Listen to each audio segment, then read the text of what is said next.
Pues bueno, yo propuse la lectura, ¿no? Un poco tocando el tema de realismo, ¿no? Que fue el tema como que estuvo presente en la mesa, o al menos yo percibí que estuvo presente en la mesa 3, ¿no? Entonces, pues bueno, este texto de Gutmann lo considero complementario al texto famoso de Ways of War Making, ¿no? Maneras de hacer mundos. Y lo interesante en ese texto, al cual yo también apenas me estoy aproximando, justamente lo propuse como, digamos que una manera de obligarme a leer detenidamente el texto, ¿no? Entonces, lo que encuentro interesante en este texto es justamente el acercamiento que hace Gutmann al problema del realismo desde el arte. Eso me parece muy interesante. Y bueno, y se sabe que Nelson Gutmann era dueño de una galería artística, ¿no? O sea, tenía una galería junto con su esposa y digamos que era la manera en cómo a Gutmann le entraba pues más dinero, ¿no? O sea, más dinero que el que ganaba dando clases, por ejemplo. Entonces, parece que a Gutmann le iba muy bien en su galería. E incluso hay una anécdota en donde se iba a organizar un coloquio, ¿no? Y Gutmann era el encargado de ir a recoger, creo que a Carnap, ¿no? Entonces, pues Gutmann tenía un carrote, ¿no? Entonces, no sé si, y creo que Carnap se refería a él como, pues bueno, el estudiante del carro grande, ¿no? Porque pues, era el que podía pagarse tener un coche y además un coche elegante y grande. Entonces, pues bueno, Gutmann tiene como ese acercamiento al problema del realismo desde el arte y sobre todo pienso que en esta lectura hay una noción que considero fundamental para comprender esta visión un tanto complicada, ¿no? De lo que son las versiones de mundo. Entonces, la noción de sistemas simbólicos, ¿no? El mismo Gutmann dice, el libro se llama Lenguajes del Arte, pero bien pudo haberse llamado los sistemas simbólicos del arte, ¿no? Entonces, de la noción de sistema simbólico, considero que es de suma importancia para abordar la noción de versiones de mundos, ¿no? En plural.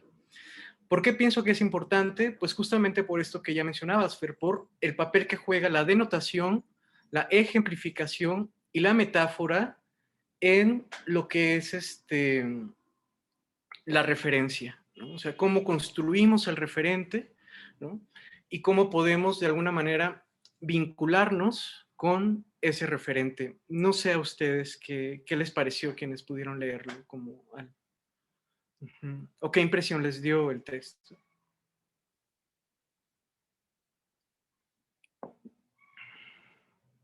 Me pongo mi micrófono y les cuento pues las impresiones de la parte que pude leer. Que, pues creo que hay como tres frases que me llamaron la atención, entonces podría como resaltar pues estos puntos de las primeras 25 páginas, ¿no? Me gustó mucho, no sabía esta frase de Kant, que dice, el ojo inocente está ciego y la mente virgen está vacía. Todos nosotros hemos leído a Hanson, pero aquí se citaba a otro autor de la misma época, de Hanson y Kuhn, que es Ernest Gombrich, de 1960, hablando pues de esto como del arte, de la ilusión y el hecho de que no exista un ojo inocente, sino que siempre pues vamos a estar influidos por nuestras experiencias pasadas, por los otros sentidos, no solamente el de la vista, por necesidades y prejuicios. Pero bueno, me llamaron la atención estas referencias de Gombrich y de Brunner de 1957, o sea, estamos hablando como de justo los 60s del siglo pasado, y pues son otros artículos, ¿no? Que acompañan al de Hanson. El de Brunner se llama O Perceptual Readiness. Bueno, entonces, pues esa frase me recordó indiscutiblemente a Hanson y me llamó la atención que en vez de citar a Hanson se citaran a estos otros dos contemporáneos, ¿no? Y fíjate que, perdón, te Sí, sí, no, interrumpí. adelante, o No, sea, mejor fíjate sí, que hablas tú. justamente yo también cuando leí esa referencia a Kant, me pareció que era más como un parafraseo de Kant. Yo no sé si esta cita exista textual en la crítica, yo no la recuerdo. Eso de la mente virgen y el ojo inocente. Ajá, Sí, sí. pues bueno, al parecer como que, bueno, y lo vi como, a ver, empiezo desde el principio. La primera frase es una cita de Virginia Woolf. Y yo que soy así como medio sabueso del internet, dije, voy a buscar dónde la dice, porque Woodman provoca diciendo, Virginia Woolf dice algo así como, no pueden existir el arte y el mundo, una de las dos cosas es suficiente, ¿no?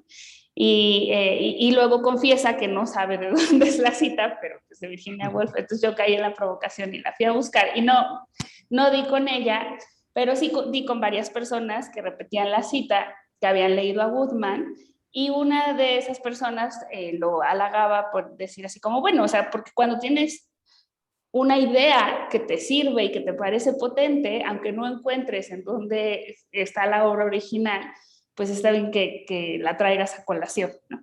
Entonces, pues tal vez está haciendo lo mismo con esta frase de Kant. O sea, las está usando, son muy potentes, pero no nos está diciendo en qué página las podemos encontrar. Sí, yo creo que incluso es medio tramposo, porque por ejemplo yo también busqué la cita de Picasso, ¿no? Tiene por ahí una cita a Picasso, yo la busqué y no modificó un tanto lo que dijo Picasso, que no el sentido, ¿no? Pero sí modificó un tanto lo que dijo Picasso, entonces parece que sí juega un poco con las citas y sí, como algo Sí, pues habitual. yo ni la de Virginia Woolf ni la de Kant nos dice así exactamente, ¿no? Ni las palabras ni la página. Y, Pero bueno, pues ambas son muy buenas. y Gombrich, pues bueno, Gombrich es un historiador del arte como muy famoso, entonces parece que vienen, las citas de Gombrich son como muy convenientes. Uh-huh. Y la de Picasso, nos puedes decir para los que no hayan alcanzado a leer qué decía la cita. Sí, justamente se habla de Picasso, ¿no? Y un retrato que hizo de Gertrude Stein, ¿no? Entonces la gente decía pues que Gertrude Stein no se parecía a la del retrato, ¿no? Y según Goodman, Picasso dijo, no se parece, pero se parecerá, ¿no? En este sentido de que de alguna manera la realidad, ¿no? Es quien se tiene que adecuar a esos sistemas, por plantearlo de alguna manera, a esas representaciones pictóricas. Entonces, la cita dice algo más o menos así, no la tengo aquí apuntada, pero bueno, el sentido es más o menos parecido, ¿no? Y más o menos. La idea, ¿no? Es que, digamos que pensar que la naturaleza imita el arte, ¿no? Es como bastante naif, ¿no? Lo que menciona Gutmann, y lo dice en un sentido fuerte, es que la naturaleza es un producto del arte y del discurso. Pero, pues bueno, me gustaría como plantear un poco, sí, aquí creo que Luis compartió algo, no sé qué es. Sí, y Miguel está levantando la mano, no sé si tú quieras ir como Es que dándole la palabra. yo no puedo ver, pero yo digo que más Ah, bien pueden como interrumpir, ¿no? ok, ok. Ajá. Entonces, Miguel, adelante. Mm, Hola, bueno, me parece, bueno, a mí me gustó mucho el texto, creo que me faltaron como 4 páginas por ahí, pero sí me fue como, pues muy interesante. Bueno, ya habíamos conversado algunas cosas acerca de Human, Jorge y yo, y quizás lo único es que me de un poquito más de todo lo que se va ahí diciendo y planteando. No sé si se está perdiendo un poquito la señal, o si me Sí, escuchan bien. un poco. Ok. Este, en el caso del arte, aparte, bueno, y de la galería de arte me llama mucho la atención porque pues hay un fragmento, ¿no? En la fenomenología de la percepción de Merleau-Ponty que justamente refiere, ¿no? A la cuestión de la normatividad, ¿no? O respecto a la apreciación, ¿no? De una obra de arte, de cómo hay como un punto de vista óptimo, ¿no? Un lugar óptimo desde el cual un cuadro puede ser apreciado. Y bueno, ese fragmento ha sido retomado por el ala de los ecologistas wittgensteinianos, por ejemplo, que me parece tienen una cierta tendencia, ¿no? A creer que en efecto hay como una especie de punto óptimo desde el cual un objeto puede ser apreciado, por ejemplo, ¿no? Em, pero, por ejemplo, incluso hace una pequeña referencia por ahí a Gibson, Goodman, en el cual justamente habla como de esta cierta tendencia, ¿no? A creer como que hay como ciertas leyes o ciertos patrones, como en este caso de la cuestión de la geometría, que podrían ser como una especie de leyes intrínsecas, las cuales son a las cuales como que se accede, ¿no? A través de la percepción de la experiencia. Y de pronto como esta ala ecologista wittgensteiniana tiene, yo siento esa tendencia a creer eso y a dejar un poquito de lado o a poner un poquito menos el acento en la cuestión que me parece que Goodman al final empieza como a remarcarlo más, que es la cuestión de que es en base a las prácticas, a los hábitos adquiridos, es que se va como construyendo ese punto óptimo, ¿no? Y esa normatividad, desde dónde es que es mejor, ¿no? Visto una pintura, por ejemplo. Y en ese sentido me daba, bueno, la parte que me gustaba era porque, pues, Goodman, me daba la impresión de ser más en activista en ese sentido, porque realmente me parece que pone mucho o realmente cuestiona este presupuesto, ¿no? De que hay justamente como un objeto previo al cual va a ser representado, ¿no? Sino que más bien la representación misma va constituyendo al objeto, pero justamente esta constitución no es meramente teórica, sino que está referido pues a una serie de factores que constituyen las prácticas y que están basadas en el hábito, ¿no? No sé si más, bueno, tú Jorge que eres más experto, ¿no? En Goodman de forma amplia, mi lectura es más o menos correcta. Sí, Y yo pienso que sí. O sea, creo que el papel que juega el hábito y las prácticas es muy importante en el planteamiento de Goodman en general, ¿no? Incluso para hablar de lo que implica representar, ¿no? Y ciertamente yo también encuentro una vinculación con Wittgenstein, a menos con el Wittgenstein de las investigaciones filosóficas. Sin embargo, por ejemplo, pienso que, bueno, creo que eso, por ejemplo, es algo que discutimos contigo cuando te tocó guiar la sesión, ¿no? Respecto a estas lecturas, un tanto, ¿cómo decir? Como cuando, por ejemplo, cuando en Wittgenstein nos preguntamos cómo seguir determinadas reglas, ¿no?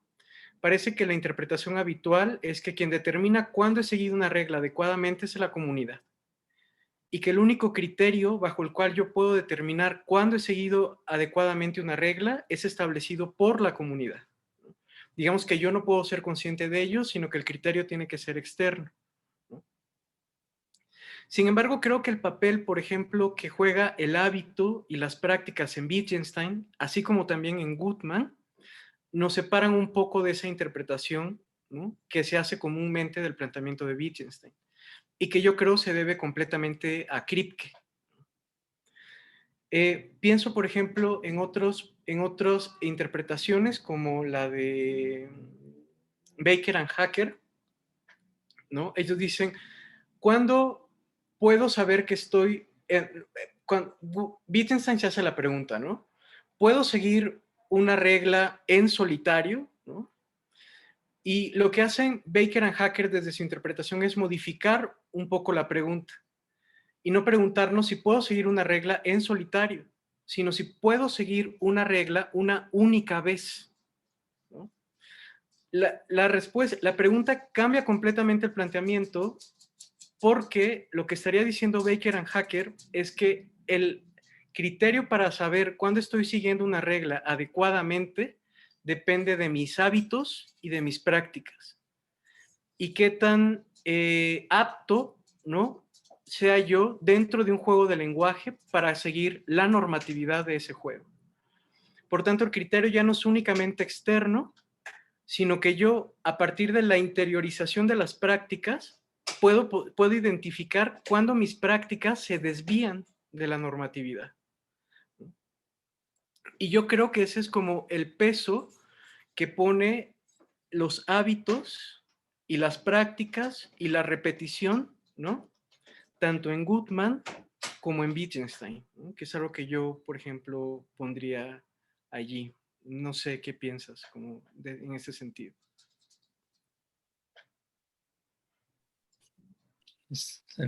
Sí, bueno, yo creo que sí, coincido. Me gustaría revisar un poquito porque me interesa mucho esa idea justamente de cómo poder argumentar que una regla puede aplicar, ¿no?, para una sola ocasión a partir de la interiorización, ¿no? La cuestión es que yo no puedo seguir una regla una sola vez. Yo tengo que seguir la regla varias veces y ejecutar Claro, las prácticas varias veces para que yo pueda interiorizar la práctica. claro. Entonces, creo que la diferencia entre el planteamiento de Baker and Hacker con el de Kripke es que el Ujú. criterio ya no es únicamente externo, como habitualmente se suele interpretar a Wittgenstein, sino incluso interno. Yo me vuelvo diestro en el manejo de ciertas prácticas en determinados juegos de lenguaje, por ejemplo. Yo creo que ahí en relación a eso también lo interesante es también la referencia que hace Goodman como a esta parte como creativa, ¿no? En la cual dice, bueno, es que como también la obra de arte, ¿no?, tiene como incluso la misma función, ¿no?, de un descubrimiento científico, ¿no?, de como ignorar, ¿no?, como esta nueva forma de representar, como una forma nueva de ver el mundo. Y quizás para mí es generalmente como ese cuestionamiento, ¿no?, a la parte de Wittgenstein, porque es de cómo se instituye, ¿no? Por ejemplo, porque es como la creación que nace, que puede, no me atrevería a afirmar que necesariamente nace de un individuo, pero sí va como, o a lo mejor puede ser de una pequeña comunidad, pero se va haciendo como más grande, pero no viene como como de la convención, o no se necesita primero de que la convención exista para que sea exitoso, ¿no? Sino que más bien eventualmente se tiene como de alguna forma que hacer, y esa es como la parte, ¿no?, que es Sí, yo pienso, por ejemplo, en lo que menciona Goodman respecto a lo que hace interesante a una metáfora, ¿no?, que es presentar, ¿no?, un predicado atrincherado, una etiqueta atrincherada de una manera novedosa, ¿no? Y es muchas veces lo que hacen los trabajos artísticos, por ejemplo. Una obra de arte te presenta algo habitual, pero de manera novedosa, ¿no? Ciertamente tiene que haber un contexto, tiene que haber un entorno en donde hayan ciertas prácticas asimiladas y atrincheradas, ¿no? Pero también de allí tiene que surgir como cierta impronta para la creación de la novedad. Pienso como, por ejemplo, un poco el jazzista, ¿no?, que juega con esas reglas que ya están como parte de la convención, pero lo que hace interesante a un jazzista, ¿no?, o a un músico es que, por ejemplo, esas reglas que ya forman parte de la convención sean presentados de manera novedosa, por ejemplo, ¿no? Entonces, no sé, pienso que por ahí también Sí. concuerdo. Yo quería nada más como hacer un par de puntualizaciones, porque me extraña que interpreten a Wittgenstein diciendo que el criterio para seguir las reglas es externo, o sea, porque pues cuando yo lo leo, más bien veo que es necesariamente social, ¿no? O sea, como indiscutiblemente social, porque el título de uno de sus artículos es como la imposibilidad de un lenguaje solipsista, ¿no? O sea, no se puede tener un lenguaje uno solito. Entonces, como que pues necesariamente va a ser social. Y respecto a cuántas veces se tiene que seguir una regla, hay una discusión interesante entre Popper y Hume. No están hablando del lenguaje, pero sí están hablando del concepto de hábito. Y Popper dice que no se necesita repetir muchas veces para que se establezca un hábito, que por ejemplo, incluso sin habernos quemado ni una sola vez, sabemos que debemos tener el hábito de no poner las manos en la estufa, ¿no? Entonces, bueno, o sea, como les digo, no estaban hablando de las reglas del lenguaje, que la verdad es otro contexto en el que pues sí, para hablar, pues necesitamos ejercitar la comunicación con otros seres humanos, ¿no? Pero pues es interesante el punto de Popper. Sí, yo mencionaba esta interpretación, digamos que respecto al criterio para seguir respecto a la externalidad del criterio para seguir una regla, porque pienso, ¿no? O sea, yo también creo que en Wittgenstein no es externo, o sea, como tú dices, lo social es importante, ¿no? La comunidad es importante, pero el criterio no puede ser exclusivamente externo, ¿no? Sin embargo, pienso que Kripke plantea la cuestión en términos meramente externos. Entonces, lo que justamente cuestiono, y creo que lo que nos hace cuestionar la idea de hábito, de repetición, de práctica, es esa, ¿no? Que el criterio para saber si estoy siguiendo una regla o si estoy siguiendo la normatividad sea exclusivamente externo. Yo diría que no. Es como mutuo, ¿no? O sea, es como en la interacción Exacto. Sí, entre sí, lo sí. interno y lo externo. Diríamos como que un equilibrio reflexivo, ¿no? Entre las prácticas y la normatividad. Entonces allí. Sí. Muy bien, sí. Y no, supongo que no internalizamos todos igual, estando en la misma sociedad, como que no sé, cuando viajas a otros lugares, por ejemplo, pues hay personas que internalizan unas cosas y otras no, etcétera. Sí, sí, sí. Pues bueno, yo tenía preparada como una pequeña presentación, ¿no? Un poco para hablar del texto y como que digo, porque ahora ya estamos hablando como de muchas cuestiones generales, pero igual seguir como cierto hilo, ¿no? Que nos permita ver como de manera un poco más clara la exposición. Entonces, no voy a ser muy exhaustivo, porque la verdad es que no me dio como mucho tiempo de preparar muy bien la presentación, pero pues bueno, les voy a compartir. Sí, creo que por ahí Mildred escribió. Que el lenguaje lo toma como sistemas de símbolos, o con una perspectiva no reduccionista, y en ese sentido de que el papel de represión del arte es reduccionista. Jorge, pero yo digo que me gustaría como que expusieras y yo creo que de esa exposición podemos sacar más cositas, ¿vale? Entonces, para que ahorita no le hagas caso a mi chat. Gracias. Bueno, gracias Mildred. No, a ti. Bien. Pues, a ver, déjenme ver. Aquí. Perdón. Pero ahí la pueden ver, ¿verdad? Sí. Presentar. Bueno, pues es una presentación como muy pequeñita, ¿no? Y también es un poco dije, bueno, ya que Goodman habla del arte, pues voy a comenzar hablando un poco de este cuadro que me gusta mucho, que se llama, bueno, que es de Cézanne, ¿no? Que es el de Las Bañistas. Es un cuadro bastante boyerista, ¿no? Pero no voy a hablar como del boyerismo de Cézanne, sino como de la, digamos, epistemología de Cézanne, ¿no? Si uno observa las pinturas de Cézanne, hay como toda una deconstrucción del proceso de observar, ¿no? Y cómo construimos la observación.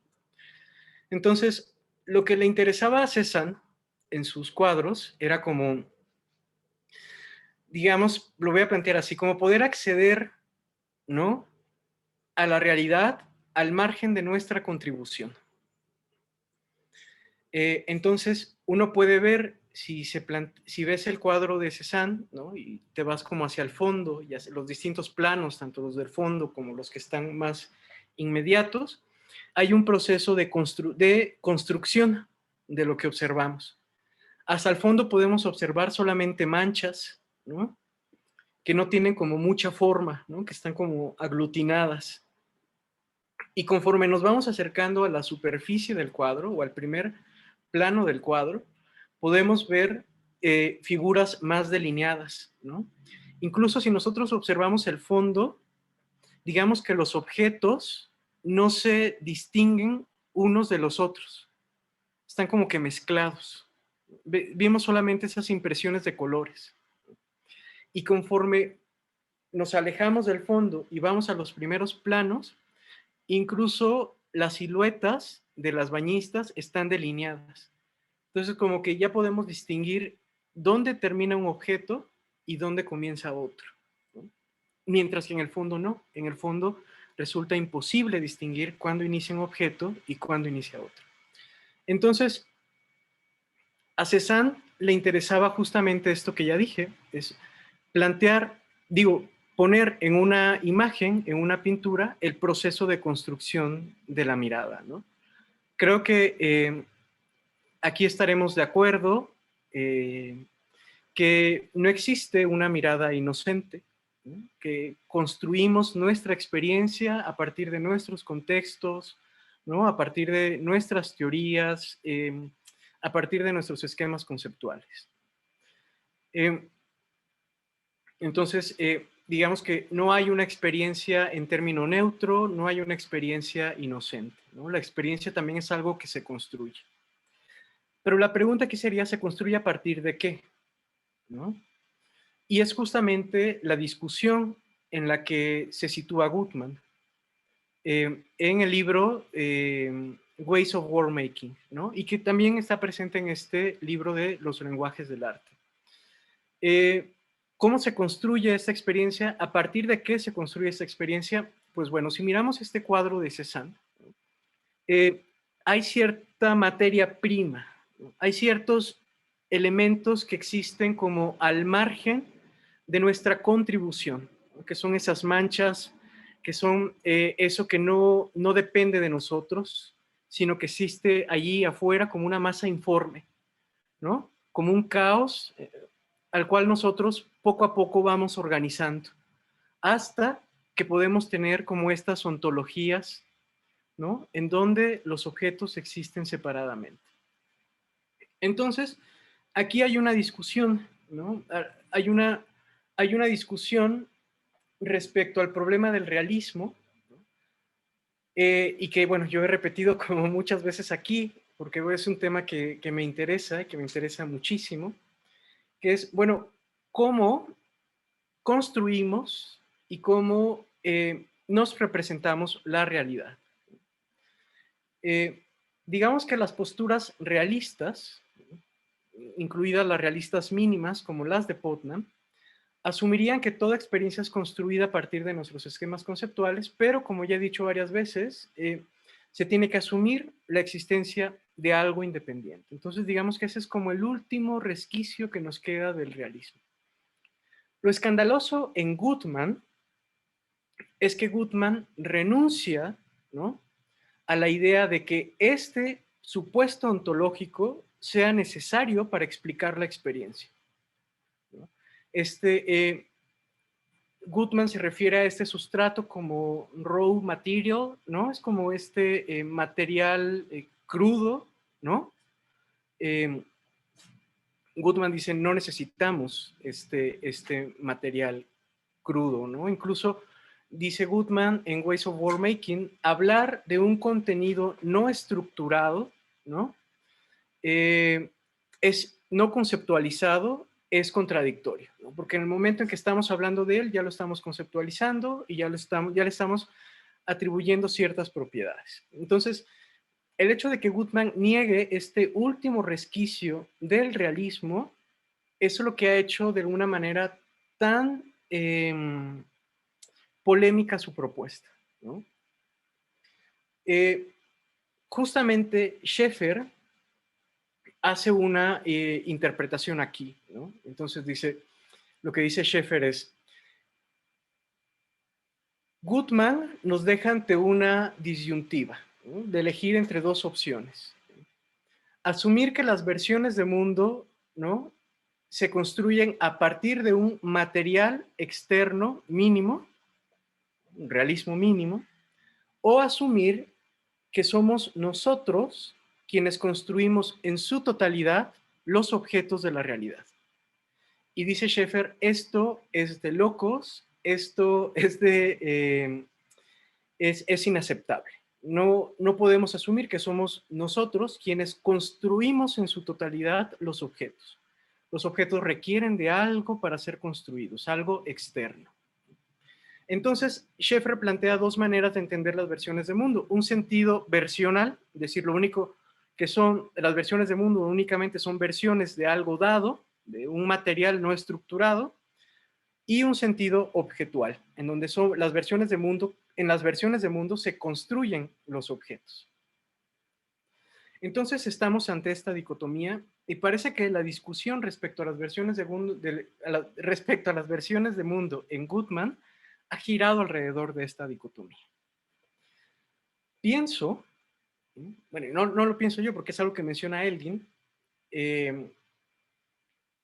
que comprender los sistemas simbólicos nos permite salir de esta dicotomía.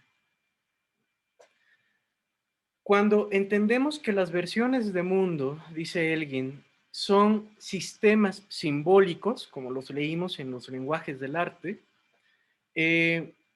pues entonces tenemos como una tercera vía para comprender, ¿no?, lo que Goodman quiere decir cuando habla de versiones de mundos. Entonces, justamente esto que mencionaba Mildred en su comentario es que cuando habla de sistemas simbólicos, Goodman lo hace en un sentido muy amplio. O sea, dice, el arte es un sistema simbólico, pero no solo el arte es un sistema simbólico, también lo es el lenguaje, también lo es la ciencia, también lo es la filosofía. Entonces, nosotros construimos mundos, ¿no?, esa es justamente la vena pluralista de Goodman, a partir de estos sistemas simbólicos, utilizando símbolos. Ahora bien, todo símbolo refiere, ¿no?, todo símbolo refiere a algo. La pregunta es, ¿qué es lo que entiende Goodman por referencia? Y entonces, justamente lo que hace a lo largo de este texto es explicar qué es lo que Goodman entiende por referir, ¿no?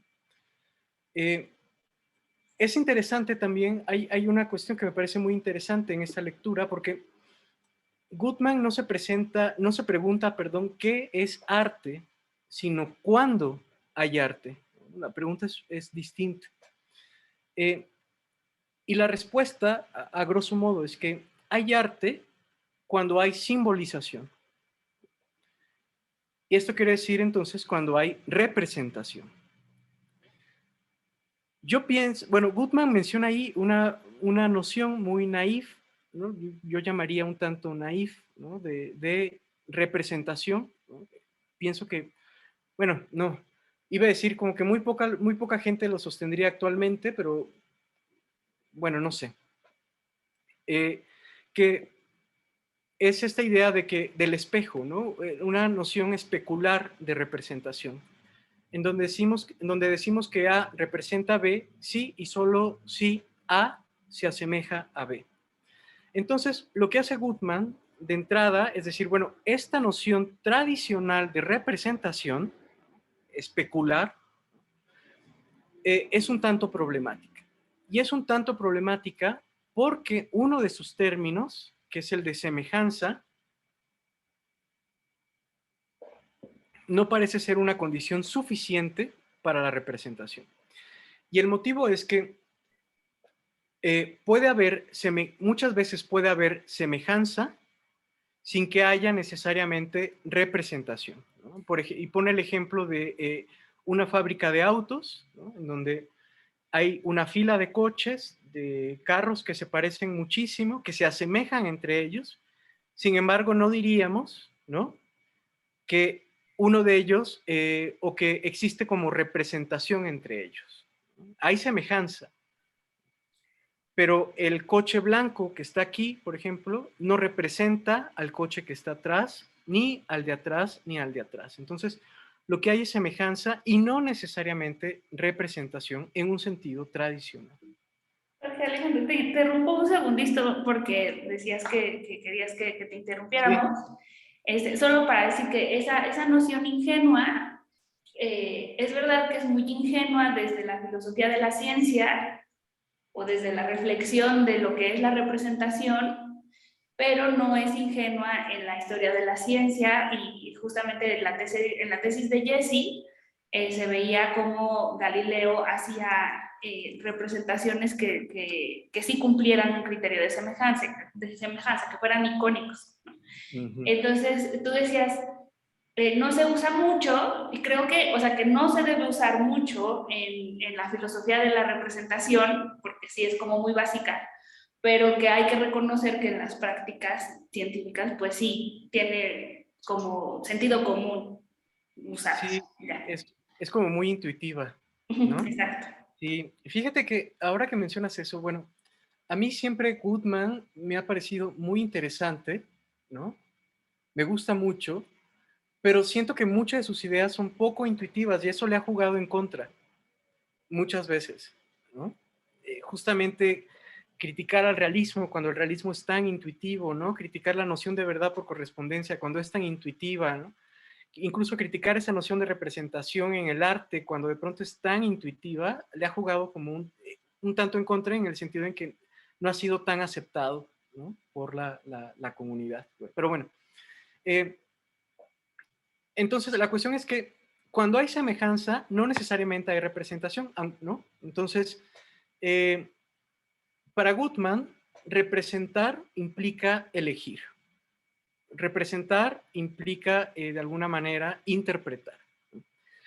Cuando un artista se dispone a hacer el retrato, pongo aquí, por ejemplo, el retrato que le hizo Sutherland a Churchill, pues bueno, llevó a cabo un proceso de selección, ¿no? Incluso Goodman se pregunta, o sea, una persona puede ser un conjunto de átomos, un organismo celular, puede ser un músico de jazz, ¿no? Puede ser una persona muy inteligente, puede ser una persona que no lo sea tanto. Entonces, la pregunta es, bueno, ¿cuál de todos estos aspectos constituye la realidad de la persona? Y dice, pues, todos. Entonces, el artista tiene que elegir uno de esos aspectos y retratarlos, ¿no? Por ejemplo, en el caso de esta pintura de Churchill, pues vemos pues ya a un político ya entrado un poco en los años, ¿no? Un tanto cansado, ¿no? Además se da dentro de un contexto en donde Churchill ya se iba a retirar de la vida política, entonces, bueno, digamos que representar implica también un proceso de selección, también implica seleccionar. Y además hay otros problemas con la idea de representación y de semejanza. Entonces, aquí puse algunas pinturas de Francis Bacon, iba a decir Kevin Bacon, pero Kevin Bacon es el actor, de Francis Bacon, y de el Papa Constantino, no, Inocencio, perdón. No hay una foto de Inocencio, entonces supongamos que este de aquí es Inocencio. La cuestión es que todas estas pinturas, ¿no?, de Bacon, digamos que tienen semejanza entre sí. Estrictamente se asemejan más entre ellas que lo que podrían asemejarse, por ejemplo, con Inocencio, ¿no? Incluso si alguna de estas pinturas representa a Inocencio, lo cierto es que estas pinturas podrían representar a cualquier papa, ¿no? Entonces, digamos que sí, creo que por ahí alguien levantó la mano. Bueno, el punto es si en la representación no hay reflexión. ¿Cómo, Mil? No, o sea, igual y ahorita que termines de explicar precisamente esto que estás hablando del Papa, pero en las primeras páginas, Goodman habla así como que, bueno, de lo que entendí fue que la representación no se reduce a la semejanza. Exacto. Y una de las características de la semejanza era la reflexividad. Ajá. Entonces, creo que ahí hizo como una distinción en el que o sea, que podríamos como tal vez ahondar un poquito más en ese sentido de que en la semejanza y reflexión y la representación no se reduce a esa semejanza, y me pregunto si en la representación también hay ese tipo de reflexión. No sé, o sea, como Sí, este... sí, digamos que pienso, es reflexiva, pero yo pienso, bueno, es reflexiva no en el sentido de que haya como reflexión en un sentido de cognición, ¿no? Sino que, por ejemplo, la representación, esta pintura, ¿no? Digamos, la pintura del Papa la pintura del Papa representa al Papa, persona, ¿no? Pero no necesariamente a la inversa. O sea, es decir, no el Papa puede representar necesariamente la pintura. Eso en la representación, pero en la semejanza sí. Esta pintura se asemeja al Papa y el Papa se asemeja de alguna manera a la pintura. La cuestión es que cualquier otro Papa puede asemejarse también a la pintura. E incluso otras pinturas pueden asemejarse también a esta pintura del Papa. Entonces, mientras la representación corre en una dirección, ¿no?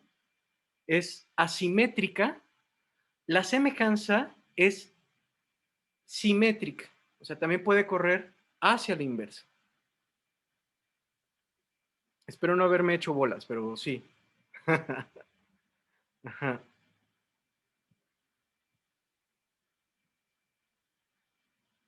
Es que, perdón, es que no es reflexión, es reflexividad. Reflexividad, Ajá, exacto, exacto, porque exacto. creo que utilizar la palabra reflexión puede ser un poco confuso, pero el que nos dice José Luis en el chat, la reflexión es una abstracción del individuo. Pero, o sea, creo que aquí el punto era Sí, tienes toda la razón, pero es reflexividad, ¿no? O sea, mientras mientras la representación no es, ¿no? No en la representación no hay reflexividad, en la semejanza sí hay reflexividad. Digamos que puede ir, y además no solo reflexividad, sino también simetría, puede ir en ambas direcciones. Bueno, eso era lo que mencionaba de Picasso, y es justamente eso. O sea, esta, que se supone que es un retrato de Gertrude Stein, ¿no? Se asemeja a la Gertrude Stein persona, ¿no? Pero digamos que Gertrude Stein persona no representa necesariamente a la Gertrude Stein Picasso, aunque sí se asemeja. Pero además, cualquier otra persona, cualquier otra señora con características similares puede, ¿no?, asemejarse también a la pintura de Picasso. Lo mismo pasa con esta pintura de Jacques Louis David, eh, en la que se retrata a María Antonieta camino a la horca. Cualquier persona puede se puede asemejarse a esta pintura de María Antonieta. Entonces, dice Goodman, la representación, la semejanza, no es suficiente para la representación, ¿no? Existen otros modos de referencia que pueden ayudarnos mejor a comprender, ¿no?, la representación, no en términos de semejanza, sino en términos de denotación. Entonces, los símbolos refieren, dice Goodman, cuando denotan. ¿Y qué es denotar? Bueno, denotar es establecer una relación entre un predicado y aquello a lo que aplica. Es decir, una misma imagen, ¿no?, un mismo símbolo, puede denotar toda una clase, por ejemplo. Entonces, cuando uno entra a Wikipedia y pones tigre, ¿no?, tigre de Bengala, pues aparece esta imagen. Entonces, esta fotografía, de alguna manera, denota toda una clase, ¿no?, denota a todos los tigres. Entonces, la denotación es una manera de referir. Y cuando Goodman habla de referir, lo está haciendo también en este sentido. Ya no está pensando en la representación como espejo, ¿no? Como imitación, sino en establecer relaciones entre un predicado y su aplicación.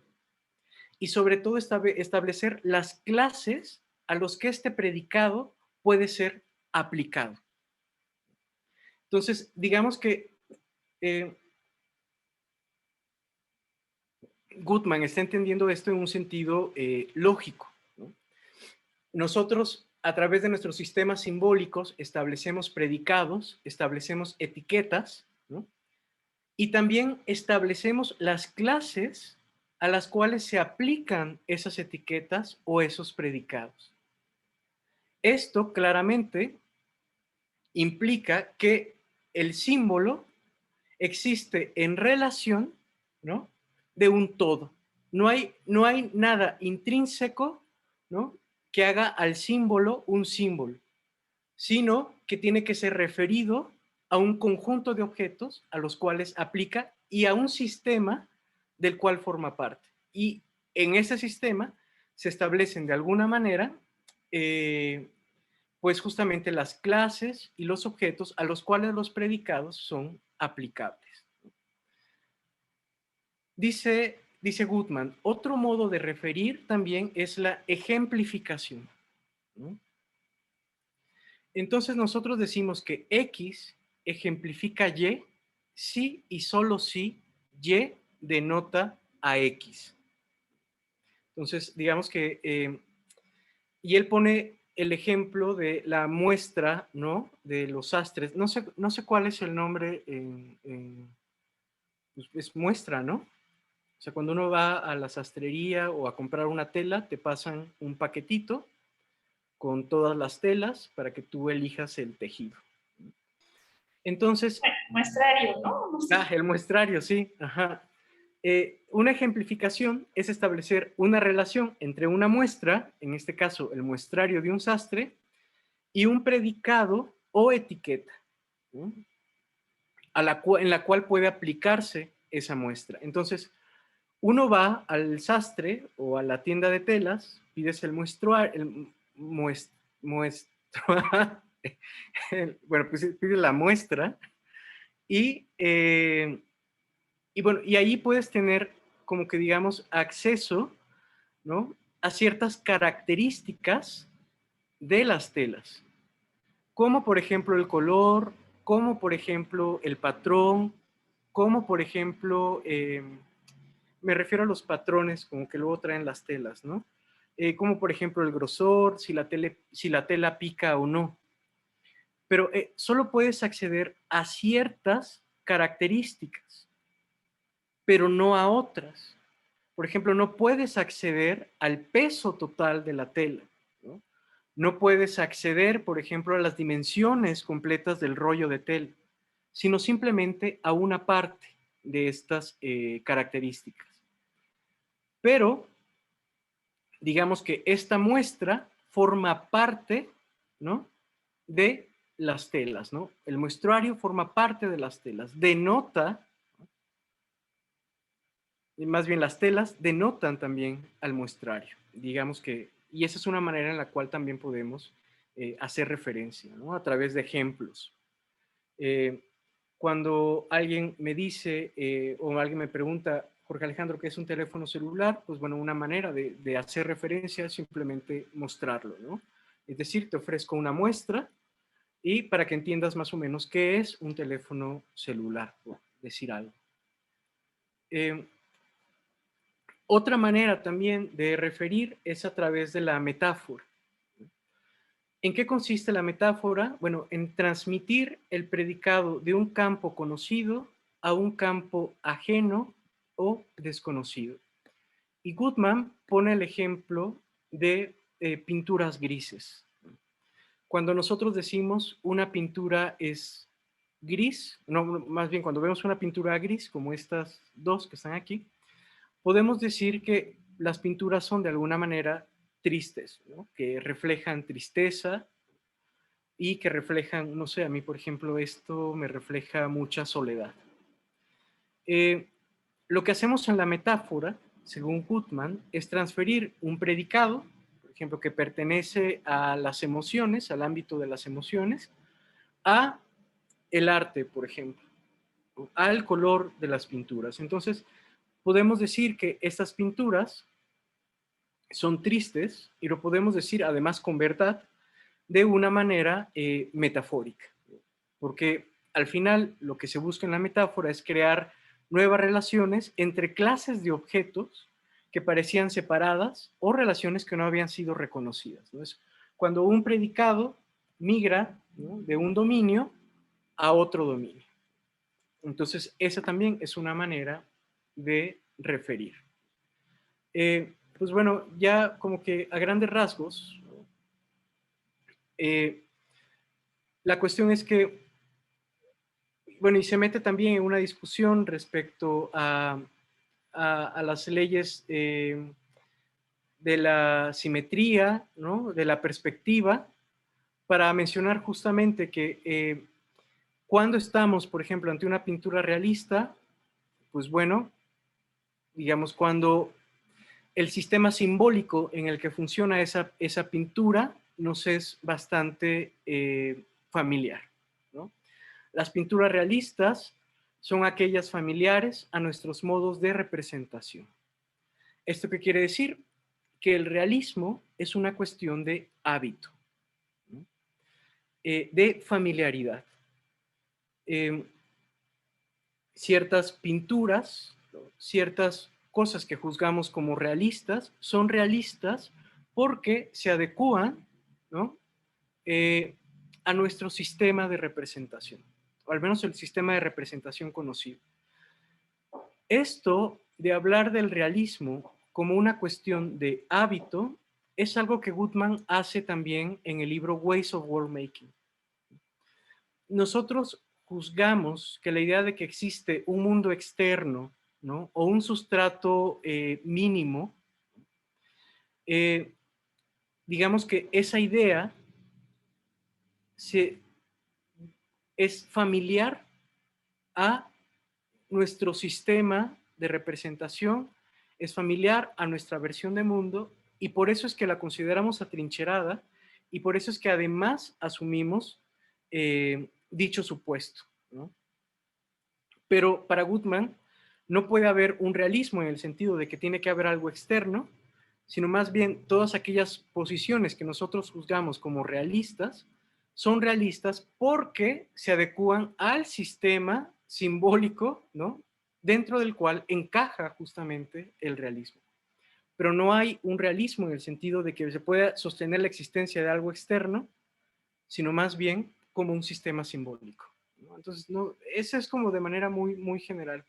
Igual podemos señalar particularidades, pues justamente ahora, como en la media hora que nos queda.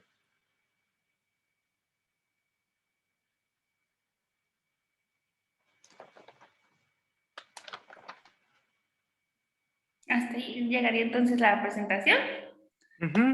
¿Sí? Pues sí, porque son las 7, entonces, bueno, igual y no termino, entonces. Ok. Bueno, pues si quieren vamos a ver si alguien más ha levantado la mano. Si no, pues no sé si se acuerdan que yo había dicho que me habían llamado la atención 3 frases y apenas había dicho una, que era la de Kant. Entonces puedo decir las otras 2. Porque, mira, ahí está Fede. Nada más si quieren digo una más y ya le paso la palabra a Fede. Porque me parece una frase muy compleja, pero en donde llega como una conclusión importante respecto a la denotación. Está en la página 25 y dice lo siguiente. Primero dije que denotar era una condición necesaria para la representación, o sea, tenía que haber un símbolo y un objeto al que denota. Pero después, toda la sección 5, que habla sobre las ficciones, pues se dedica a ejemplificar representaciones que no denotan, como la de los unicornios y la del señor Pickwick, que ya lo busqué y pues es un gordito que vendría siendo como en México la familia burrón, y esto se ve como que en su contexto cultural pues es esta caricatura, ¿no?, del señor Pickwick. Y esas son representaciones de objetos que no existen. Entonces dice, bueno, después ya llevó toda una sesión hablando de representaciones que no denotan. Entonces llega a la siguiente conclusión. Una imagen debe denotar a un hombre para representarlo, pero no necesita denotar para hacer representación de un hombre. Perdón, es que hay mucho ruido porque mi perrita se está comiendo este fierro. Ya se lo quité. La leo de nuevo porque me pareció compleja y creo que es una conclusión importante. Una imagen debe denotar a un hombre para representarlo, si eso es lo que quiere hacer, pero también puede representar sin denotar. Claro, porque puede ejemplificar, ¿no? O puede, puede referenciar a través de una metáfora. Pues. Sí, o como agrupar una serie de características que nos hacen saber que es un hombre y no un caballo, pero no necesariamente denota. Y ahí es como Jorge Alejandro dice, en donde ya se deshace hasta del mínimo resabio, ¿no? O sea, podemos estar representando sin que haya un objeto. Exacto, exacto, exacto. Y pienso que justamente aquí hay bueno, Gutmann cita por lo general, siempre tiene en mente como a dos personas, ¿no? O bueno, como a dos filósofos. Siempre hace referencia a Kant y siempre hace referencia a Hanson, ¿no? ¿Y qué es lo que dice Hanson? Bueno, Hanson dice, hay dos sentidos en que podemos decir que, hay dos sentidos en que podemos hablar de experiencia, ¿no? Experiencia como interpretación, ¿no? Y experiencia como experiencia de datos sensibles. Entonces, ante la pregunta, ¿están Tycho y Kepler viendo lo mismo? Él dice, bueno, podemos decir que no, en el sentido en que hay una interpretación, ¿no? Al momento en que están viendo el amanecer, el atardecer, pero podemos decir que sí, en un sentido meramente de experiencia de datos sensibles en cuanto a qué es la luz que atraviesa la córnea, ¿no? Y eso forma una imagen en el cerebro, entonces ahí se están viendo lo mismo. Pero dice Hanson, esta noción de experiencia, ¿no? La de datos sensoriales, así desnudos, neutros, crudos, es irrelevante al momento de hacer ciencia. O al menos es así como yo interpreto a Hanson. Y es irrelevante porque quienes hacen ciencia, dice Hanson, no son ojos y cerebros, ¿no? No son cámaras fotográficas, sino son personas. Personas que pertenecen a un contexto, a un background, con ciertos intereses, ¿no? Entonces, desde mi lectura de Hanson, al igual que en Gutmann, este último reducto de datos sensoriales neutros crudos, ¿no? Se renuncia por completo. Entonces, cuando hablamos de referir dentro de una versión de mundo, ni siquiera nos limitamos a ese sentido de referencia como denotación. Hay otras maneras de referir, como bien señalas, Fer, ¿no?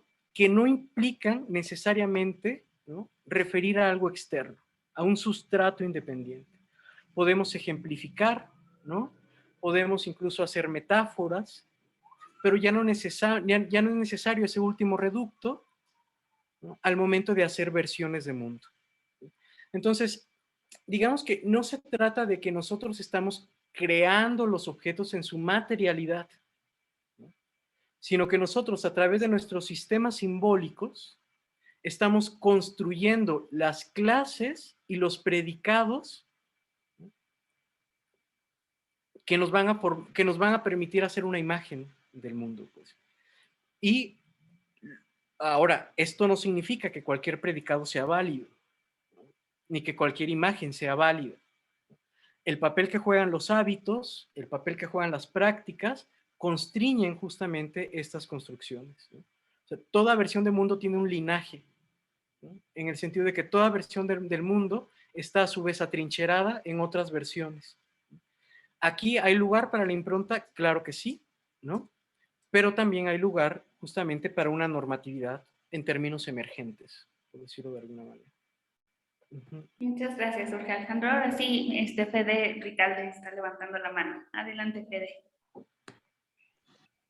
¿Sí me escuchan? Sí. Sí. Bien, bien, bien. Pues nada, gracias Jorge por la presentación, un montón de cosas que uno piensa cuando estás exponiendo. Y bueno, yo tenía como algunas cositas sobre, bueno, este tema del material crudo y de que no es necesario y un tema del que continuamente platicas. Yo quería preguntarte si de alguna manera, de todas formas, dentro de estos como sistemas simbólicos, ya no pensando tanto como una idea de material crudo en este sentido de sustrato totalmente independiente, casi como una especie de material crudo metafísico, ¿no? En un sentido absoluto. Ya rechazando por completo esa idea, no sé tú qué pensarías o si de alguna manera Goodman, al momento de estar concibiendo estos sistemas simbólicos, concibe como alguna especie de material crudo relativo.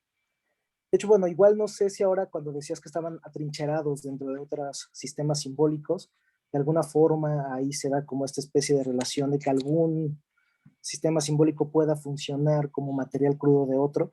Pero mi pregunta era un poco más, bueno, en ese sentido, ¿no? De que si le da como algún papel, no obstante, ya sea interno, a una instancia que también como que tradicionalmente los filósofos de la ciencia tratan de caracterizar como independiente quizás en el sentido de que está más allá de nuestra voluntad o de nuestras elecciones, ¿no? Es muy común como esta idea de que, bueno, podemos elegir las categorías bajo las cuales pensamos el mundo, pero una vez elegidas estas categorías, el mundo es el que decide de alguna manera si estas son útiles o no. Entonces, como que hay un límite a nuestra elección, ¿no? Pareciera que a lo mejor, ya no pensando quizás en un material crudo absoluto, hay algo que de la forma restringe de todas maneras, que hace que no todo sea elección dentro de un sistema simbólico, quizás. Entonces, no sé, bueno, por ahí va como un pensamiento que tuve, ¿no? Luego, bueno, tengo otras ideas, no sé si hay varios formados, si no, pues bueno, me voy a animar a decir las otras. Esta cuestión de representar como elección, a mí me gusta mucho porque de alguna manera me parece que rescata el verdadero convencionalismo de los convencionalistas, no sé, Poincaré, ¿no? Por poner la idea, ¿no? De alguna manera se tergiversó la idea de convención y creo que mucho de esto tuvo que ver Quine al llevar esta idea de verdad por convención, cuando realmente los convencionalistas lo que creían es que la convención de hecho no eran verdaderas o no, eran principios regulativos que de alguna forma surgen de la elección, ¿no? Cuando disecamos algo, diría que Poincaré, también necesariamente tendremos que quitar cosas, ¿no? Desde alguna manera creamos una representación y eliminamos aspectos de la cuestión que estamos tratando de conocer, la parcializamos y esta manera en cómo la estamos analizando pues está totalmente guiada por nuestros intereses, nuestros hábitos y al final es un acto de elección, ¿no? Pero entonces, bueno, sobre esto, aquí la cuestión, por ejemplo, en el caso de Poincaré se pone como Spinoza cuando trata de aplicar este modelo de que toda representación es producto de una elección a, por ejemplo, cuestiones más como el cómo sobrevivimos en el ambiente, ¿no? Él incluso llega a utilizar la palabra de que cuando en una especie de elección ancestral elegimos como principios que nos llevaron a construir el espacio, bueno, que nuestras representaciones sensibles se distribuyeran siguiendo las normas de un espacio euclidiano. Él incluso piensa que ahí hay una elección y no se cansa como de rescatar el papel de la elección desde cuestiones que uno podría pensar si son tan elegibles o no, hasta cuestiones ya más de la ciencia, ¿no? Entonces, no sé, yo no sé si aquí toda representación es selección, hay otras cosas que no son representaciones y que no elegimos, o sea, como que ahí se pone espinoso en el caso de Poincaré, no sé si en Guzmán haya algo parecido. Y creo que, bueno, eran más o menos esas cuestiones, nada más, para no quitar más tiempo. Gracias, Sí, Jorge. sí, muchas gracias, digo, Federico, ajá, entre Federico, aquí como que me confundo. Ajá. Sí, y la respuesta en Goodman creo que no deja de ser menos espinosa, ¿no? O sea, más como polémica, pues.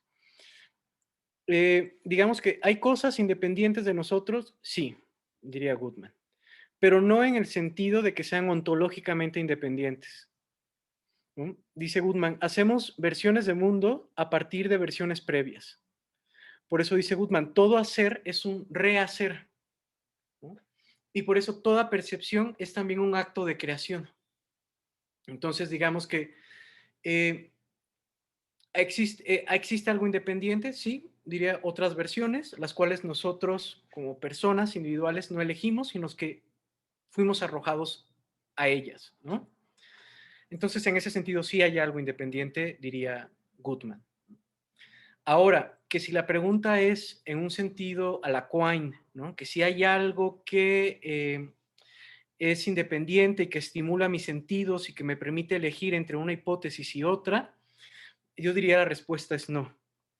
Cuando nos preguntamos cómo elegimos entre una hipótesis y otra en Goodman, no es confrontando esa hipótesis con un sustrato independiente, sino a través de la proyección y atrincheramiento de esas hipótesis. Y recuerda, por ejemplo, el caso de la inducción, ¿no? Eh, entre Verde y Verdul, ¿no? Tienes dos hipótesis, Verde y Verdul. ¿Cómo decides qué hipótesis es factible? Dice Goodman, no es constatando en la experiencia con un sustrato independiente, sino viendo que Verde es un predicado más proyectable porque está más atrincherado en nuestras prácticas. Entonces, digamos que en Goodman, a diferencia de Quine, no hay ni siquiera un elemento independiente, sino lo que hay son hábitos y prácticas, nada más. Atrincheramiento, proyección de predicados. En este sentido es que el hábito y las prácticas son tan fundamentales, ¿no? En el planteamiento de Nelson Goodman, pues, porque parece que no se puede apelar a otra cosa más que a ello, ¿no? Y esto es muy interesante porque Goodman dice justamente en Ways of World Making, dejemos de pensar que debemos justificar nuestros hábitos y prácticas y comencemos a reconocer que nuestros hábitos y nuestras prácticas son nuestra última justificación, ¿no? Digamos que a la Wittgenstein, ¿no? Llega un momento en que busco en esa cadena de justificaciones y mi pala se retuerce. Y lo que encuentro es un techo, es un piso sólido de prácticas y hábitos, ¿no? Entonces dejemos de pensar en qué se justifican nuestros hábitos y nuestras prácticas y los asumamos como lo único que tenemos para justificar, digo, como la última justificación, ¿no? Entonces, no sé si eso te responde un poco, pues. Digo, es complicado, ¿no? Es como muy, sí, sí, es complicado y contraintuitivo, pensaría en algunos momentos, ¿no? No, sí, sí, muchas gracias, sí. Igual y ya si hay tiempo después, pues ya, chance y Sí. pregunto otra cosa. Va. Mil está levantando también la mano. Adelante, Mil. Sí, gracias. Bueno, mi pregunta igual y, no sé, va a ser tal vez un poco obvia, ¿no? Pero eh, al respecto del título del libro, ¿no? Como lenguajes del arte. Me gustaría como que enfatizaras un poquito más, si se puede, Jorge, en cuál sería la relación del arte precisamente con, o sea, si el arte es un tipo de lenguaje o el arte utiliza ciertos elementos del lenguaje para representar. No, yo diría que lo primero, o sea, Ok, el arte es como, bueno, es un sistema simbólico. El ok, lenguaje es un tipo de sistema simbólico, ¿no? sí, O sea, para Goodman sí. el Ujú, lenguaje es un tipo de sistema simbólico y lo que es el arte es justamente un sistema simbólico que no necesariamente hace uso del lenguaje, ¿no? Por ejemplo, claro, una pintura, por ejemplo, es un sistema simbólico que no necesariamente es un lenguaje, ¿no? Al menos como un lenguaje, pues, como el hablado, pues el que estamos utilizando. Y aún así representa, ¿no? Porque es un sistema simbólico.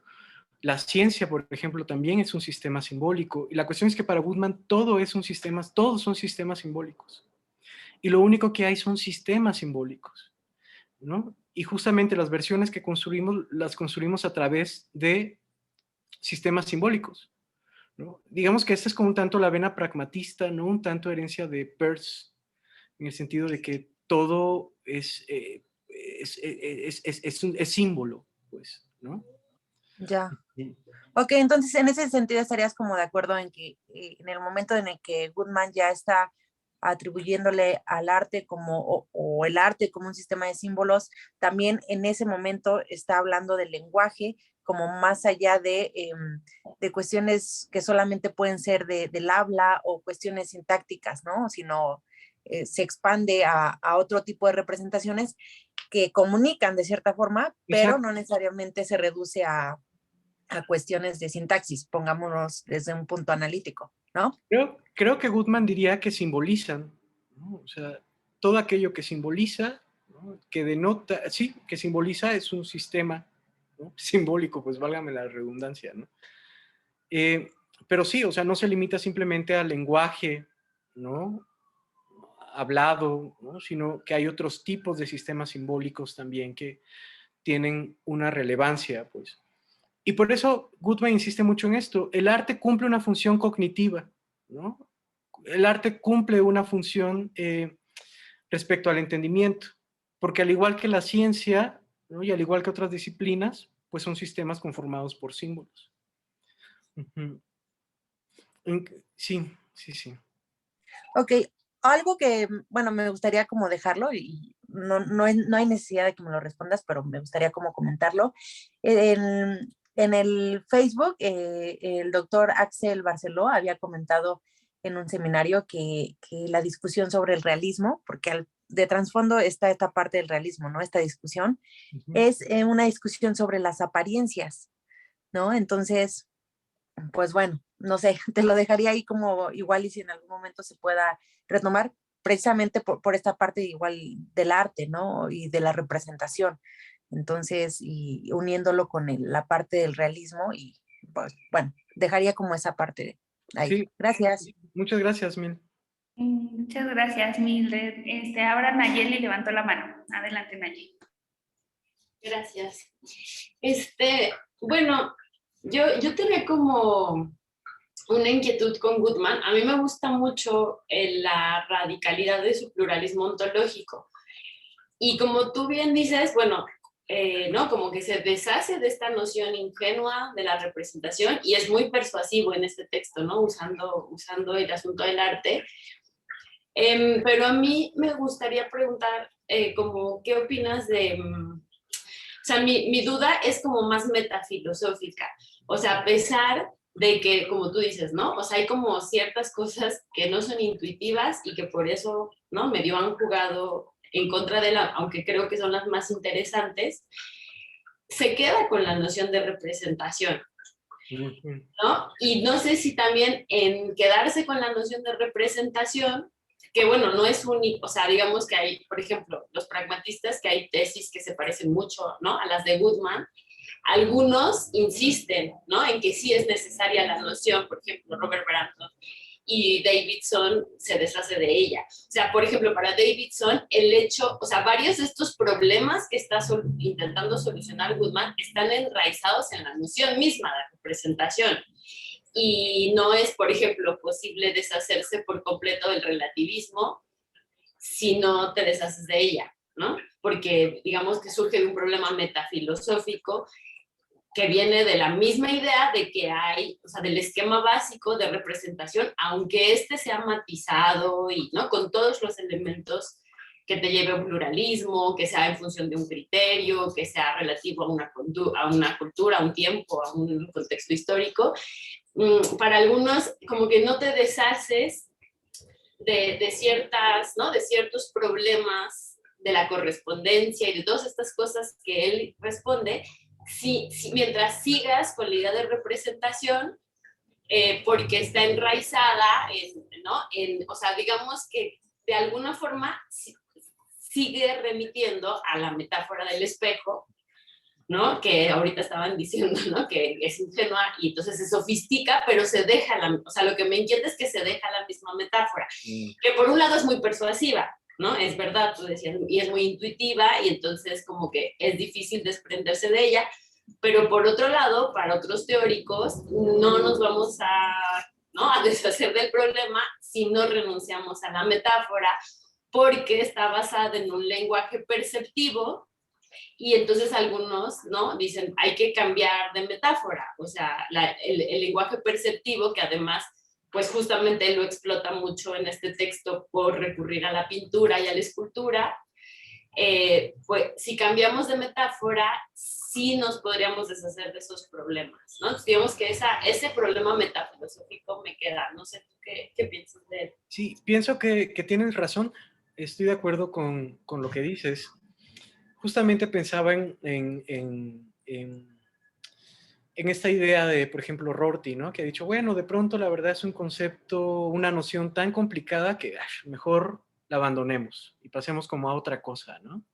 Entonces decíamos, bueno, de pronto la noción de representación es tan complicada que bien podríamos decir, pues bueno, la abandonemos y pasemos a otra cosa. Y entonces, no sé, pienso que en los mismos términos de Goodman, en lugar de hablar de representación, podríamos hablar de simbolización, ¿no? Que pienso que sería más adecuado.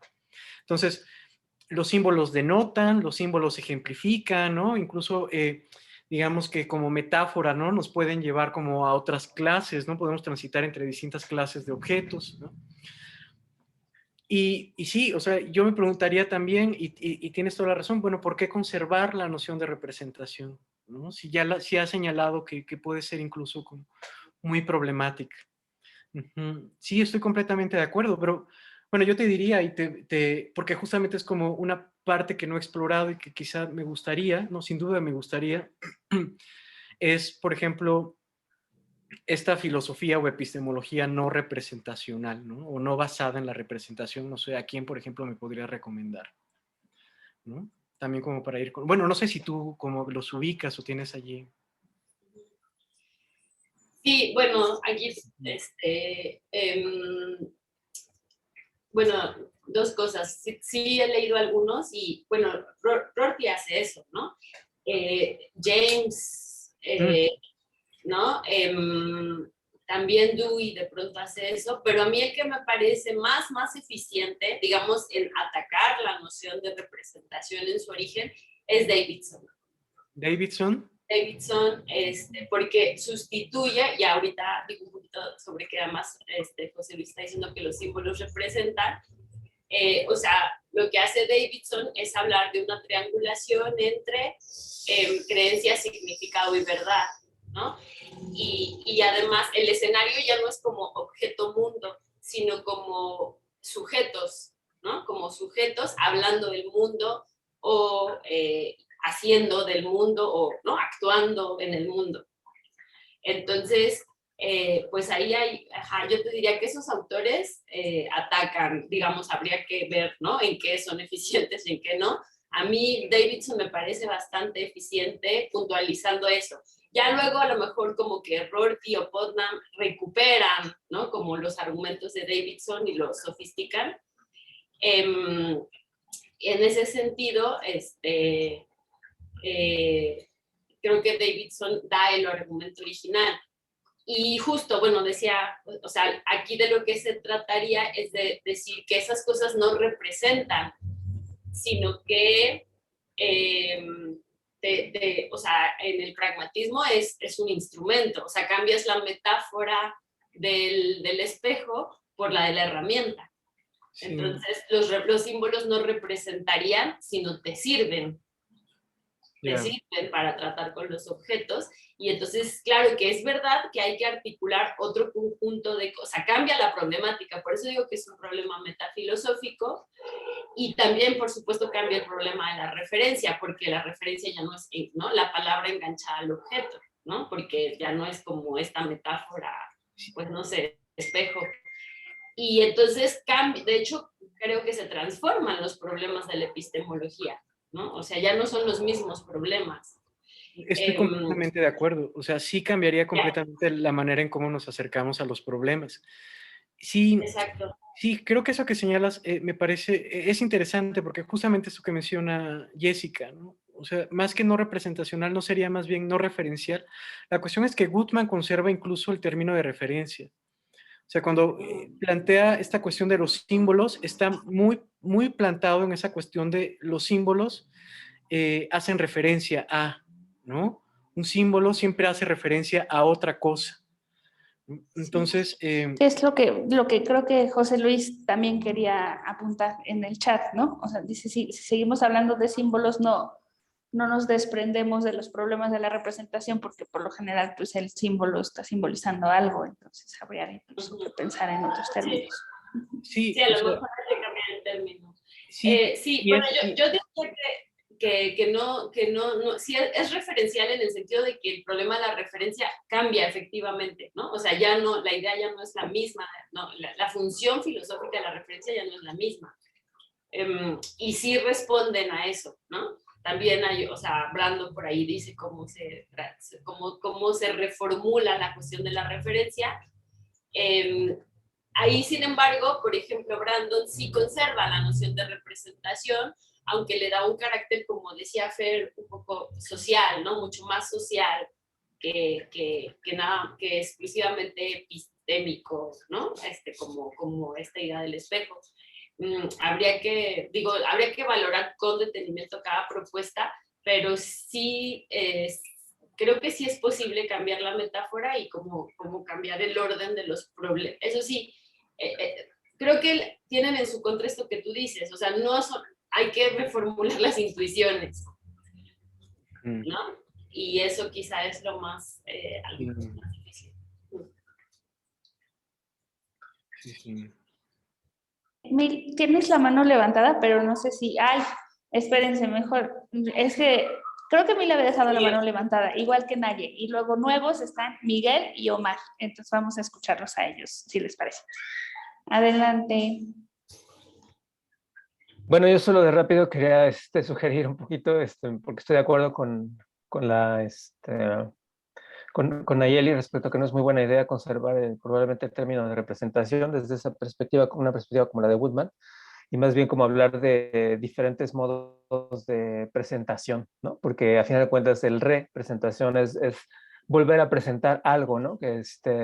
Y a lo mejor a lo que se refiere es que, bueno, incluso tener como un mismo referente, ¿no? Un mismo al que se refiere, pero sin embargo en modos de presentación eh,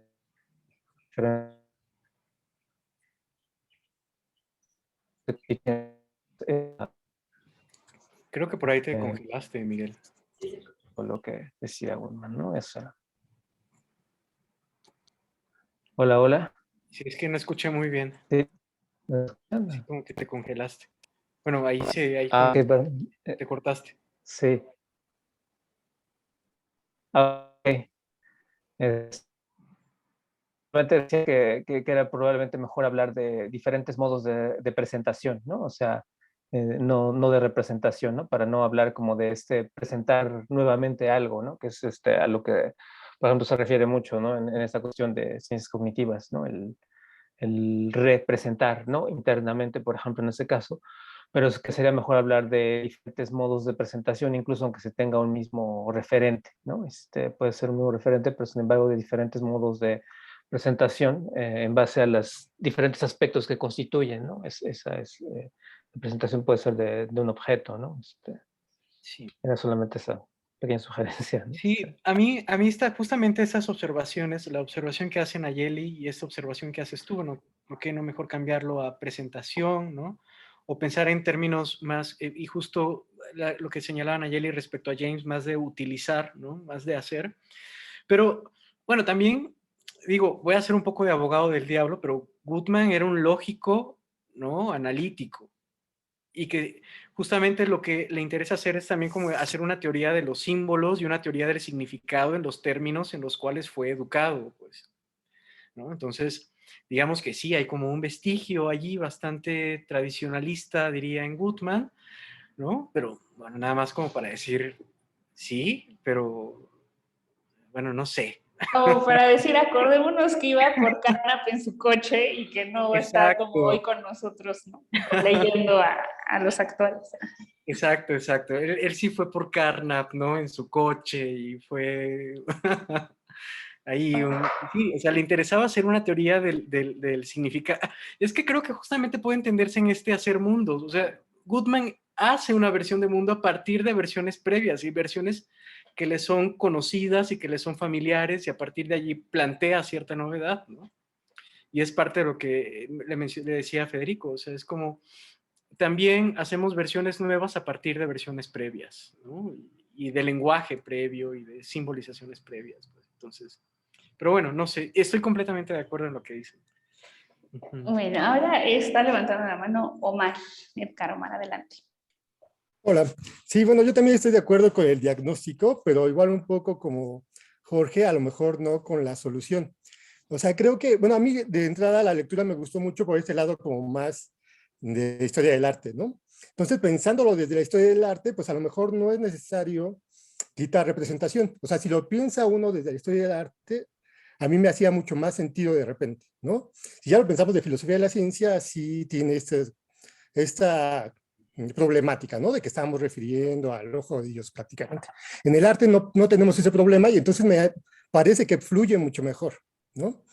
Y aún así, o sea, yo vi como algunos problemas de repente, ¿no? O sea, como en el texto y, por ejemplo, en algunos de tus planteamientos, Jorge, ¿no? O sea, por ejemplo, cuando dices que el impresionismo, ¿no? Las manchas no pone nada el autor, o sea, es como regresar un poco a lo mismo, ¿no? Y creo que el impresionismo es precisamente eso, ¿no? O sea, pues esa impresión de entrada, ¿no? O cuando dice Goodman de que un cambio entre una forma, un tipo de arte y otro, es como un experimento crucial, ¿no?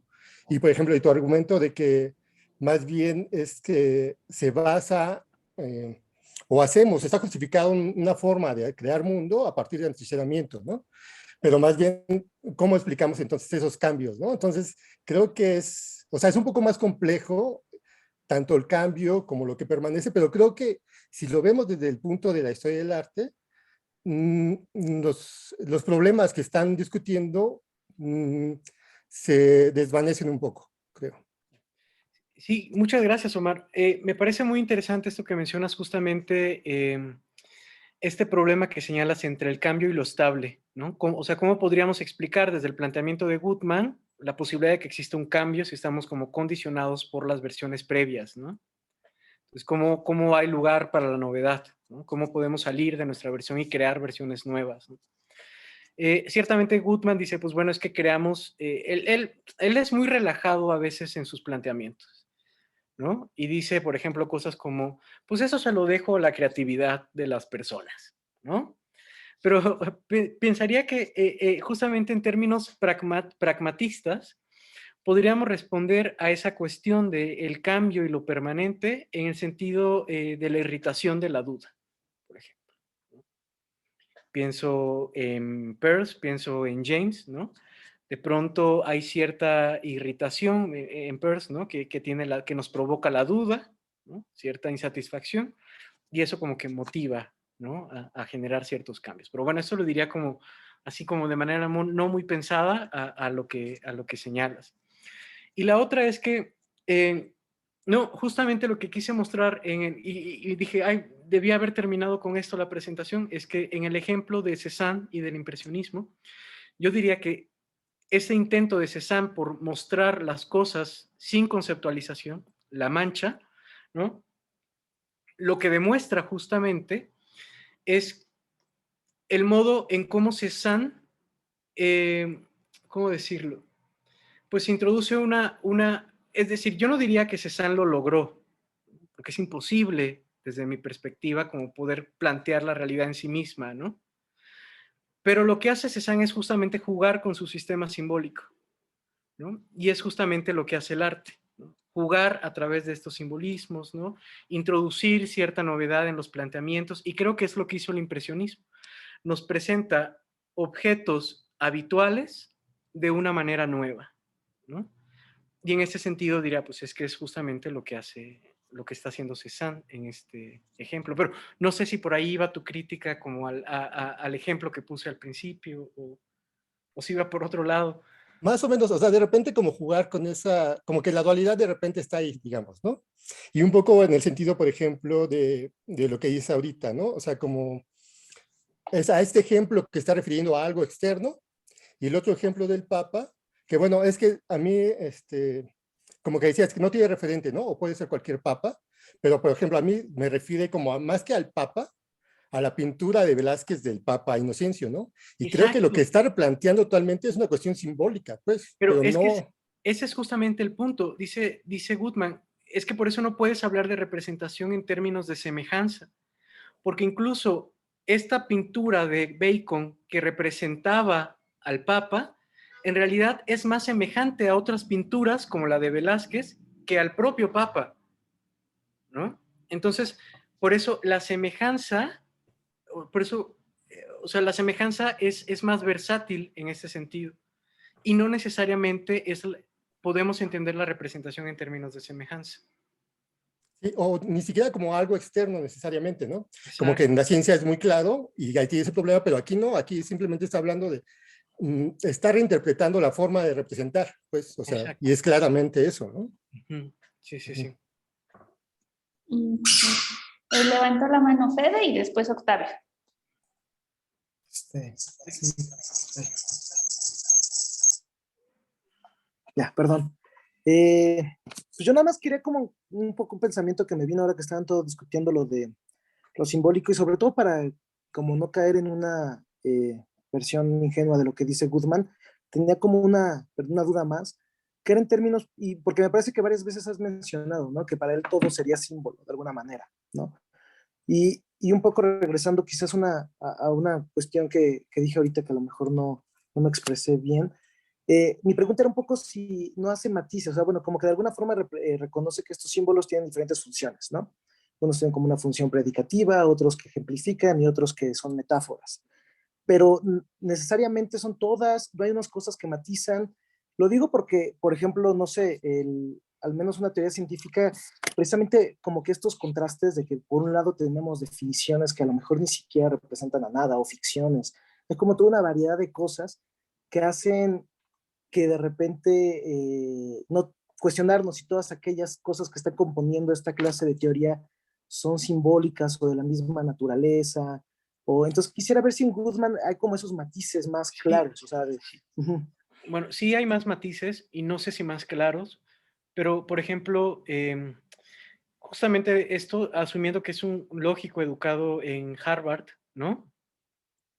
Sí, o sea, dice, todo es sistemas simbólicos, pero los sistemas simbólicos deben cumplir ciertas características o tienen ciertas características. Entonces, ciertas características semánticas y ciertas características sintácticas, ¿no? Dice, estas características, como habitualmente hacen, no son exhaustivas, ¿no? Porque es un pluralista, ¿no? Pero digamos que pues tiene que haber signos, ¿no? Tiene que haber clases, no tiene que haber ambigüedades. Entonces, digamos que sí afina por la parte lógica como esta cuestión de los sistemas simbólicos. O sea, dice, todo es un sistema simbólico, sí, pero también los sistemas simbólicos deben tener ciertas características a nivel sintáctico o semántico. Entonces, afina un poco más el aparato. y por ejemplo, nada más para terminar, por ejemplo, esta comezón que causa la duda, no sé, ¿sería símbolo? O bueno, o... no, o sea, lo digo un poco porque no sería precisamente ese tipo de cosas las que no son simbólicas y que de alguna forma están haciendo que el sistema simbólico se mueva. No, o sea, si te refieres como algo externo que causa cierta irritación, yo diría No, no no necesariamente. externo en un sentido de lo externo, metafísico, ¿no? Sino quizás dentro de aquí mismo, pero que por lo mismo que Pues, contrasta con los símbolos, o sea, que no son símbolos, permiten, no sé, pues, o sea, pues no sé, o sea, yo creo que podría pensarse incluso como la manera en cómo se tocan ciertos sistemas simbólicos, cómo interfieren entre sí ciertos sistemas simbólicos, ¿no? Que provocan ciertas irritaciones, que provocan ciertos desgastes, que incluso provoca que tú te des cuenta que el otro sistema simbólico puede funcionar mejor para determinados propósitos que el que tienes. A ese tipo de irritaciones me referiría, por ejemplo. pero por cómo serían afecciones, ¿cómo los vería él? O sea, ¿y sería este mundo, esta dimensión afectiva es simbólica o estaría fuera de... No, no sé, o sea, en términos de cómo lo respondería él, no sé. La verdad es que no sé, porque no se ocupa de ello, ¿no? Perdón, pero, o sea, yo tampoco sé, pero, o sea, como que poniéndome en sus zapatos, creo que no diría que es afectivo, sino como que se quedaría en lo epistemológico, ¿no? Y diría así como son cosas que no puedes acomodar y necesitas reformular tu sistema de símbolos para acomodar. Pero creo, y nada más estoy diciendo así, sin base alguna, que no hablaría como de afecto, sino como de tratarlo de dejar todo en términos epistemológicos.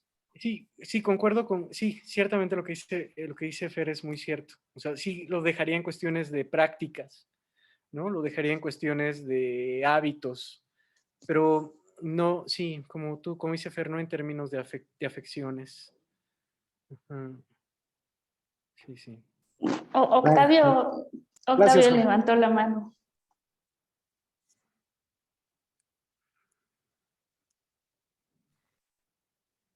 Sí, perdón, es que estaba, no, pues no le hallaba. No, a mí me gustó el texto y me gustó sobre todo la clarificación que hiciste, Jorge Alejandro, me pareció muy reveladora de cosas que no me habían quedado claras. Pero mi comentario iba a partir de lo que comentó Nayeli, de esta cuestión no representacionalista y que tiene que ver con lo que yo trabajo, y ahí hay justo una discusión de los modelos. Entonces, este enfoque de los modelos, incluso en la perspectiva pragmática, seguían usando la representación, aunque metían el sujeto y el contexto como parte de la representación. Pero ya autores más recientes, como Tarja Nutila en particular, eh, pues usan más bien dicen que en la actividad científica más bien utilizas el modelo como herramienta, no con el objetivo de representar algo, ¿no? Sino que utilizas el modelo para llegar a un resultado sobre un tema que además se va desviando y eso es lo que creo que por ahí, no sé cómo lo plantearía Goodman, pues es que en el camino se va desviando el objetivo, ¿no?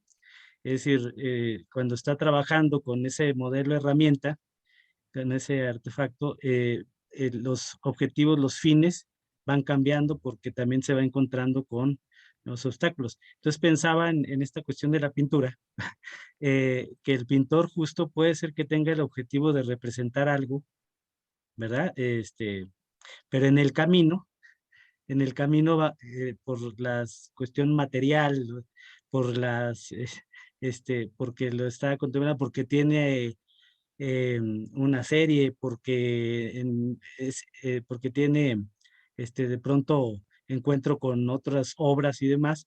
Entonces empieza la obra que tenía un objetivo inicial de representar algo, va introduciendo otros elementos de tal manera que realmente el objetivo inicial de representar una cuestión, pues se queda ya atrás y queda como justo una obra original que incluso en un retrato mismo, pues se va a resaltar otra cosa. Y eso me remitía a la primera parte del texto de Goodman.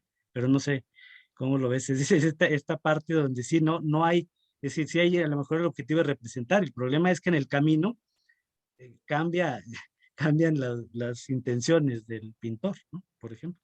Sí, sí, creo que justamente esto que mencionas, Octavio, está como en referencia a lo que preguntaba Federico, ¿no?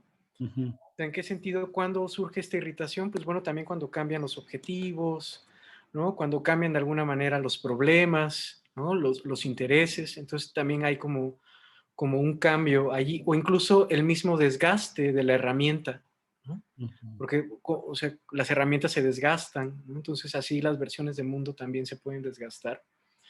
Y justo pensaba en esto de los modelos, ¿no?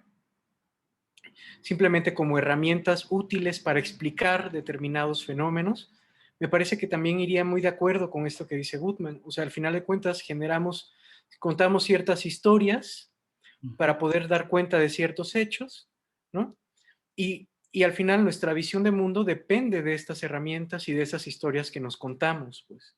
Claro, claro. Y que no necesariamente tienen que entenderse en términos de representación, de que estés trabajando con algo afuera, ¿no? Y que estés descubriendo lo que el mundo guarda en sus entrañas, ¿no? Como dice Fausto.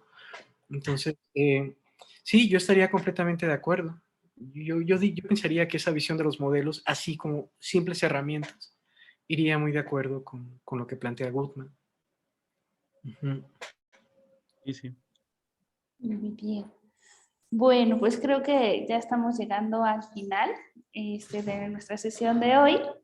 Faltan 10 minutitos para las 8, ya no hay manos levantadas, entonces voy a detener la grabación y pues vemos si hay algún pendiente de logística del proyecto.